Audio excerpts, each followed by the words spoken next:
అనగనగా ఒక రాణి, ఆ రాణికి 5గురు కోడళ్ళు. అందులో ఒక కోడలు మస్సు కట్నం తెచ్చింది.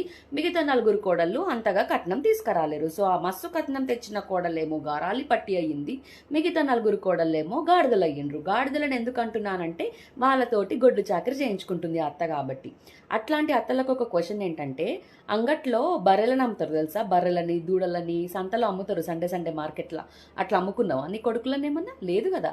ఒక కోడలు కట్నం ఎక్కువ తెచ్చింది, సరే అంతటితో అయిపోయింది. ఆమె తెచ్చింది, మేము తీసుకున్నాం, కథం. దాన్ని దృష్టిలో పెట్టుకొని మిగతా 4 కోడళ్ళని వేరేగా చూడడం అనేది ఎంతవరకు కరెక్ట్? అండ్ ఆ రిచ్ కిడ్, ఆ రిచ్ కోడల్ని నేను ఒక క్వశ్చన్ అడుగుతున్నా. నువ్వు తెచ్చిన కట్నం ఏమైనా నువ్వు సంపాదించినవా? మీ అయ్య సంపాదించిన పైసలు అవి. అదేదో నువ్వు కష్టపడి సంపాదించి ఆ పైసలన్నీ నీ కష్టాజీతం అన్నట్టు ఫేస్ పెడతావేంది నువ్వు? మీ అత్త కంటే సిగ్గులేదు, నీకన్నా సిగ్గుండాలి కదా. లేదత్తమ్మా, నేను ఎక్కువ కట్నం తెచ్చినా సరే మా అందరినీ ఒకలాగానే చూడు, సమానంగా చూడు, నన్ను ఎక్కువ వాళ్ళని తక్కువలాగా చూడద్దు అని అనొచ్చు కదా. అన్నావు, నువ్వెందుకంటావులే. మిగతా 4 కోడళ్ళకి చెప్తున్నా నేను, మీరు తక్కువ కట్నం తెచ్చురు కాబట్టి తక్కువ సేవలు చేయండి. మీకు తక్కువ లవ్, తక్కువ సపోర్ట్ వస్తుంది మీ అత్త నుంచి కాబట్టి మీరు తక్కువ స్ట్రెస్ తీసుకోండి. 4 కలిసి ఇట్లా చేయండి, చూద్దాం ఎవరు ఆపుతారో. తగ్గేదేలే అన్నట్టు ఉండాలి.